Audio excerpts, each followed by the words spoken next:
Hello everybody, welcome along to the Lawfield Padraig edition of the Rebel Wide Ball, if we could use that term. And of course it is a Patrick's Day with a difference, insofar as the first time in 2 years that people will be able to do what they normally do on this particular day of Irishness, if we could use that term. I suppose the news earlier on that Micheál Martin, the Nemo Rangers Taoiseach, because of COVID, won't be in a position to take part in the ceremonial handing over of the bowl of shamrock to Joe Biden in the White House. Must be, obviously disappointment for him and his family. Like, these are kind of unique occasions for an Irish Taoiseach. But anyway, so be it. That is to happen. Again, as is normally the case, a massive amount of sporting action this weekend, and starting with it's the concluding stage of the Alliance Hurling League. And look, this thing is more or less done and dusted, particularly in group, Cork are in Division 1, Group A, that's sorted. Cork and Wexford are both going to qualify. It's a case of who finishes on top and who finishes second, because next week there's going to be the semi-finals. Cork travel to Wexford. All the games on Sunday in the Alliance League will go on at 1:45, and there's really nothing at stake, because you don't know who's going to come first or second in the other, in Section B, if you like. The Cork team, I think, is not going to be released until maybe 8 o'clock tomorrow night or Saturday night. So whether the management will use it to maybe try out a couple of new players, I'm not too sure about that though. I think it's kind of important is that they have a sort of a settled side. But the unusual scenario that presents, if you like, in terms of this league, is that Limerick are out of it. They played their last game on Sunday when they take on Offaly, and they will beat them. And the next time they will take the field in competitive action is when they play Cork on Easter Sunday. In the meantime, Cork will, they have the Wexford game, which they'll, whether win, lose or draw, they'll have a semi-final and possibly a final. So the run is the running, if we could borrow a term from the Premier League, is so different for both Cork and Limerick for the when they come to face each other in the Munster Championship. As to who Cork will be playing or Wexford will be playing the semi-final, I think you can safely say it's going to be the Waterford, Kilkenny or Dublin, and probably Waterford and Kilkenny. Tipperary play Antrim, they're out of the equation. Kilkenny and Waterford, that game goes on in Nolan Park, and the other game then is Laois playing Dublin. I'd expect Dublin to win that. Now coming to the football, my God, it's all so different, isn't it? Cork are down at the very, very bottom, and they play Down, who were just above them on points difference. They played that game in Páirc Uí Chaoimh on Sunday. That goes on at 1 o'clock, and if they lose here, there's no other way out of it. It's the game against Offaly the following week in O'Connor Park and Tullamore would be, just simply one of these dead rubbers. So Cork have to win, and so many things have gone wrong for them. With as we said about the players retiring and some players not declaring, but the injuries then, and particularly that injury to Sean Meehan, and by all he had an operation I think in London on Monday, and he has to begin his rehabilitation. But he was one of the younger players that a lot of hope was placed on, and of course, like when things go wrong, all sorts of questions appearing, and why is it that there are so many of those Cork players now? I know Sean Poulter has had injury problems all his life, to be fair to that young player, but there's so many others. There's this kind of one of these, I suppose you call it a symbolic photograph of Cork players in the stand. There was about 15 or 16 of them there, and that number is heading towards nearly 20 at this stage of players injured. Anyway, they've got to win, and Down, people say surely they'll win at home. Not at all. Down haven't been beaten by that much in all the games that they have lost, and I'm not too sure what the story with the Kilcoofle is, but it's going to be the way Cork are playing at the moment, and with injuries and all of that, there is no doubt this is going to be a huge game for them. And the other game of interest in Division 2 is Offaly playing Roscommon, and you'd expect that even though the Roscommon are travelling to, or I suppose Offaly are travelling to Roscommon, and Roscommon and Derry and Galway are kind of fighting out a battle there at the top. So I'd expect Roscommon to win that one. The other story during the week has been the GPA calling action, and I'm not too sure what's going on here. It's a row over expenses, but there was an amazing statement made by Tom Parsons, I thought at least, when he said, look, that I think the GA have agreed to pay them, is it for 3 or 4 sessions a week, which I think is more than enough if you wish. And Tom was making the argument like that, that it shouldn't come into it if the manager wants them to train 5-6 nights a week, that they should be able to claim expenses. Interestingly enough, a couple of years ago, this was all about player burnout and how any player would have to go to training sessions 4 or 5 and 6 nights a week is beyond me. And I just think like that there's a bit to go on this one.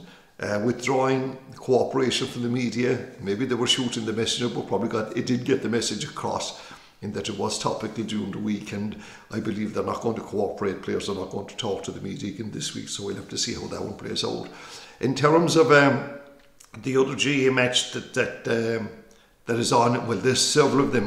There's league games on even as we speak, but the other big game from a representative point of view is the All-Ireland Post-Primary School Senior B hurling final, and that's between Rochestown College and Clare Galway College from Galway, obviously, and that game goes on in Mealig in County Clare Saturday at 2 o'clock. I think Rochestown will win this one. They're a good side, and they have the majority of their players come from Douglas, Blackrock, Ballygarvan, but there's a few from St. Finbarrs, and I think 1 or 2 maybe from Nemo Rangers. But for the management of this team, Peter Murphy's involved with it, Mark Dolan and Alan Cadigan. They've done good work with them, and this is a good standard of hurling. And it was interesting last week, and I think I said this to you before, that Beara won the post-primary school senior D football final, and what a massive win. And their semi-final win and their final win, they had come from behind, and that competition, what it did for Gaelic games in the Beara Peninsula, is you couldn't buy that kind of publicity. And to think that 2 years ago the GA wanted to remove the senior C hurling and senior C football and senior D and just have the A and the B finals, and what an own goal that would have been. Thankfully, common sense prevailed at the end, and it didn't happen. In terms of ladies football, it's kind of quiet in the county front, but there was 3 Cork schools yesterday playing in the All-Ireland Post-Primary School Senior Football semi-finals. Midland were in the A semi-final, Clonakilty in the C semi-final, and Coláiste-Cullen the B. Unfortunately, Coláiste-Cullen were beaten in their semi-final game, but Clonakilty and St Mary's Middleton, they won, and they're now going to be playing in All-Ireland finals in Saturday, April 2nd, where Clonakilty will take on Our Lady's Bower. 2 Westmeath schools from Athlone and Moat CBS will take on Middleton. It's interesting, isn't it, that an East Cork school playing in football, All-Ireland, and ladies football is really, growing down, I think, in that neck of the woods. But well done to the schools, well done to the managements, and that promote it. And when you look through these post-primary schools competitions, the amount of schools that are now playing ladies football, and 30 years ago they wouldn't have a mention of this kind of thing. For the Camogie organisation in Cork this weekend, well, the seniors are through to the semi-final because of their victory over Kilkenny. It was a hard-fought victory last week in tough conditions in Páirc Uí Chaoimh, but they got there by a point, so they're now in the league final. The intermediate team, which play in Division 2, they play on Meath on Saturday, and I think that game goes on at 3 o'clock, on Saturday in Port Talchan. They've got to beat Meath. Wexford are going to top that group, I think, and it's between themselves and Meath then to qualify for maybe a quarter or a semi-final. I'm not too sure of the setup there. And the Cork Camogie minor team, that, my God, last week when they played Waterford, and I thought they were going to win that rather easily, because Cork teams, like basically in Camogie, you're talking about 4 counties that dominated: Cork, Tipperary, Galway and Kilkenny. Well, Waterford gave Cork a real good game of it, and I know that some Cork people felt sorry for Waterford that they lost by a late point in extra time. But anyway, they play Tipperary this Sunday, and that goes on at 2 o'clock, and I think now it's after being switched from Freshford to Thomastown in County Kilkenny. And in the other semi-final there you have Galway playing Kilkenny. Moving to association football or soccer, the demise of Manchester United just continues, beaten during the week by Atletico Madrid. They're now out of the Champions League, and they're well dropping down the league table as well, like they were hoping. I know what they were hoping, but last night's game between Liverpool and Arsenal must have been a tad torturous for United fans, because basically for them it would be better that Arsenal would lose, because they're ahead of them they're in that 4th spot. But for Manchester United fans, wanting Liverpool to lose or wanting Liverpool to win, I think is a pretty unbearable, unpalatable thought, if you like. And for Liverpool, it just keeps on. They keep on giving, and they're now only just a point behind Manchester City and involved in all 4 having won the Carabao Cup, well in there in the Champions Cup and the FA Cup. They're in action this weekend where they play Nottingham Forest. That game goes on Sunday, and the FA Cup will kind of dominate proceedings for this weekend. But there are a few games that people might be interested tonight. Everton play Newcastle.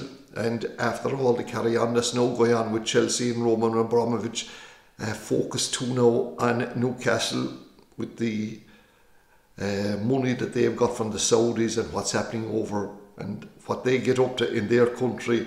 Question marks. They've always been question marks, haven't they? Everywhere there's money, there's question marks. Everton play Newcastle, and Everton are only 4th from the bottom. I know they have a couple of games in hand. On Friday night, Wolves take on Leeds. Few Wolves supporters around the planet, quite a number of Leeds, and then Saturday Aston Villa take on Arsenal in one of the games that Arsenal have in hand. But by and large, it's mostly FA Cup action, and we have got Middlesbrough playing Chelsea, and I'm not too sure where that Chelsea story is going to play out, but anyway, they're there still. And then in some of the 3 games, you have Crystal Palace playing Everton, Southampton, Man City, and as we said, Nottingham Forest playing Liverpool. In the League of Ireland, well, it's good news for Cork City that, you know, despite the fact that maybe they've dropped a couple of points, you know, losing to Galway, and they dropped a point away, I think it was to Longford or Athlone, but the win over Cove Ramblers last weekend, and then they followed up with that victory over Waterford. So they're now top of the table, and they go to Limerick where they take on Treaty United, and that game goes on Friday at 3 o'clock. Meanwhile, Cove will struggle. Their game this weekend, they take on Friday night at 7:45, they take on Bray. So we wish them obviously the best of luck. Now it's the final weekend of the Six Nations Rugby, and after Ireland's performance, victory first of all over England in the Six Nations, it was interesting that, you know, that when England had a player sent off, and that, you know, Ireland struggled a bit in the set pieces, particularly in the scrums, and you know, a lot of talk has been made of like the Irish front row being world class. But maybe it was a good thing that there was a bit of reality check, and I know that Eddie O'Sullivan, who was one of the pundits working for RT, he got a bit of stick because he was critical of Ireland's performance. But look, they beat England, they won well, and they are playing well, and they will beat Scotland this weekend. Well, my God, they certainly should when they take them on at 4:45 on Saturday.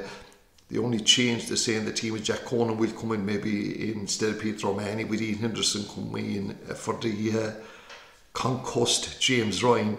And the other big game in the Six Nations is that England go to Paris on Saturday night. I think at 8 o'clock that game is on it, and it would be better obviously for Ireland to beat France, because otherwise France are going to win the championship if England can do Ireland a favour in that one. In the United Rugby Championship, Munster are still in South Africa, and on Saturday at 12 o'clock they play in Johannesburg.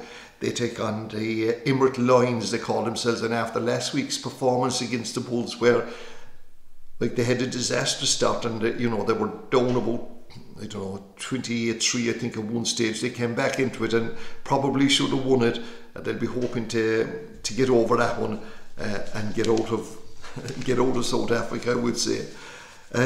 It's been the weekend of Cheltenham, and I don't know how many of you followed the fortunes of horses, but the big story yesterday was Tiger Roll's last race, and this horse, you know, he has captured the imagination of the public, has won 6 times at Cheltenham, 5 times on the festival. He's won the Grand National on 2 occasions, and were it not for a row between Michael O'Leary and the handicapper, that may have been more, but he's retired now. And yesterday's race was absolutely awesome in the cross-country chase.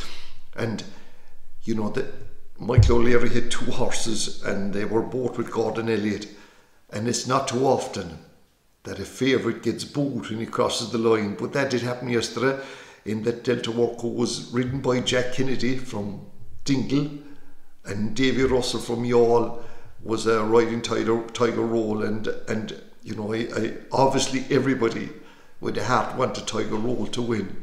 And when Jack Kennedy's mount went to the line in front, my God, people were absolutely booing. But Davy Russell, to his credit, you know, the fact that he moved up alongside him and both horses went into the ring, it took a little bit of pressure off Jack Kennedy. What was he supposed to do? Pull up? Probably not. In Cheltenham is not the place for that kind of carry on. But anyway, like, you know, as I said, Tiger, that, you know, whether you have interest in horses or not, and I can understand a lot of people maybe don't, but like Tiger Roll was one of a bit of a horse, a bit like Red Drum for some of our older viewers. So this week, today, if you want to lose a fortune, the big race is a stairs hurdle, and the neighbour Aidan Coleman is on Paisley Park for that one. And the fact seemingly that you think, now I know something about this, that the ground, you know, they watered the ground, I think, yesterday, and that was one of the problems for Tiger Roll, and then it poured rain, so the ground was softer than it should be. Well, today, for Paisley Park, that might suit him. You know, this horse owes nobody anything, like, has been really good, but his form probably slipped a little bit, but won a fantastic race there recently, so maybe today would be his day. But the fact that there's a horse called Flooring Porter running in the stairs hurdle on St. Patrick's Day, he's the favourite. I'd imagine that there will be quite a lot of Irish money in that. And finally, this week, it's St. Patrick's weekend, and the West Cork Rally is back in action. For those of you that live down in the West Cork area, it's there. This rally is going on since the late 70s. I think it's probably 43 or 44 edition of it. And it's seen as the beginning of the tourist season. And for those who mightn't be that familiar with it, it's based around Clonakilty. Probably the stages, there are 4 stages on Saturday, and they're repeated twice. On Sunday, 3 stages repeated twice, so 15 stages in all, and they probably take place in a radius of about 10 miles around Clonakilty. It's placed in the Clonakilty Park Hotel, and the service stations are out in Darragh College. It starts Saturday morning in the traditional opening ceremony. Well, there's a bit of an opening ceremony on Saturday and Friday in Clonakilty, but the opening stage starts in the Artfield, and the race, the rally itself then finishes outside O'Donovan's Hotel. The Sunday stages, that begins, I think, in Ring. There are about 160 entries. Can you imagine the amount of juice and the cost that's involved in this thing?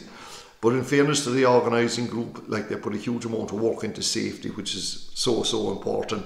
There's 160 cars taking part, and the top seed is a guy called Alistair Fisher, and he's from Fermanagh. But there are 3 kind of Cork drivers, 3 Cork drivers who are in the top 10. You have Daniel Cronin from Ballylickey, Owen Murphy from Ovens, and David Gessam, Dunmanway. There's about 20, I suppose. And by the way, those of you who are really into it, the cars that they drive are going to be Ford Fiesta or 5s.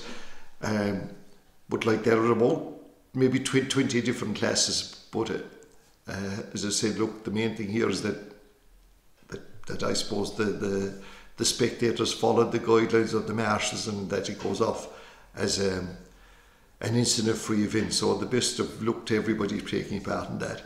So I think that's probably it for this particular Paddy's Day. The best of luck to you all, and hope you enjoy it. And when we talk again next week, that we want a full roll call. And as usual, if you did tune this way, we thank you sincerely.